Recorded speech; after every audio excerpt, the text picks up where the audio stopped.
ವೈಶಾಖ ಮಾಸದ ಶುಕ್ಲ ಪಕ್ಷದ ತೃತೀಯ ತಿಥಿಯಂದು ಆಚರಿಸುವ ಅತ್ಯಂತ ಪವಿತ್ರವಾದ ಹಿಂದೂ ಹಬ್ಬವೇ ಈ ಅಕ್ಷಯ ತೃತೀಯ. ಈ ದಿನ ಮಾಡುವ ಪೂಜೆ, ದಾನ, ಹೊಸ ಕಾರ್ಯದ ಶುಭಾರಂಭ, ಚಿನ್ನದ ಖರೀದಿ, ಒಟ್ಟಿನಲ್ಲಿ ದೀರ್ಘಕಾಲದ ಸುಖ ಸಮೃದ್ಧಿಯನ್ನು ತರುವ, ಎಂದಿಗೂ ನಾಶವಾಗದೆ ಅಕ್ಷಯವಾಗುವಂತಹ ಹಿಂದೂ ಹಬ್ಬವಾಗಿದೆ. ಈ ಅಕ್ಷಯ ತೃತೀಯ ದಿನದಂದು ಮಹಾಭಾರತದಲ್ಲಿ ಕೃಷ್ಣನು ದ್ರೌಪದಿಗೆ ಅಕ್ಷಯ ಪಾತ್ರೆಯನ್ನು ನೀಡಿದ್ದು ಕುಚೇಲನಿಗೆ ಅಪಾರ ಸಂಪತ್ತು ಕರುಣಿಸಿದ ದಿನವಾಗಿದೆ. ಸತ್ಯಯುಗದ ಮುಕ್ತಾಯವಾಗಿ ತ್ರೇತಾಯುಗದ ಆರಂಭವಾದ ದಿನವೆಂದೂ ಹೇಳುತ್ತಾರೆ.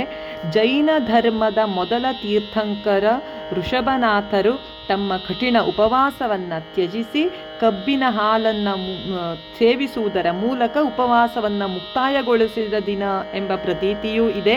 ಹಾಗೆ ವಿಷ್ಣುವಿನ ಅವತಾರ ಅಥವಾ ವಿಷ್ಣುವೇ ಪರಶುರಾಮನ ಅವತಾರವನ್ನು ತಾಳಿದ ದಿನ ಅಂತ ಪುರಾಣಗಳು ಹೇಳುತ್ತವೆ. ಸ್ವರ್ಗದ ದಾರಿಯಲ್ಲಿ ಹರಿಯುತ್ತಿರುವ ಗಂಗೆಯನ್ನು ಭಗೀರಥ ಭೂಮಿಗೆ ತಂದ ಶುಭ ದಿನ ಎಂಬ ಪ್ರತೀತಿಯೂ ಇದೆ. ಆದ್ದರಿಂದ ಈ ದಿನ ಗಂಗಾ ಸ್ನಾನವನ್ನು ಮಾಡಿ ತಮ್ಮ ಪಾಪವನ್ನು ಪರಿಹರಿಸಿಕೊಳ್ಳುತ್ತಾರೆ.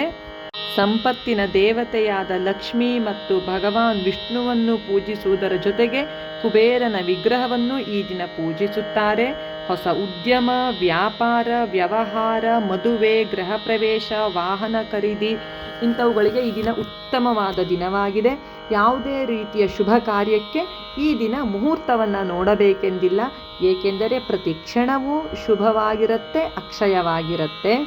ಈ ದಿನ ಶಕ್ತ್ಯಾನುಸಾರ ಸುವರ್ಣದಾನ ಅಥವಾ ದೇವತಾ ಕಾರ್ಯಗಳನ್ನು ಮಾಡೋದು ದಾನಕ್ಕಾಗಿ ಬಹಳ ಪ್ರಾಶಸ್ತ್ಯವಾಗಿದೆ.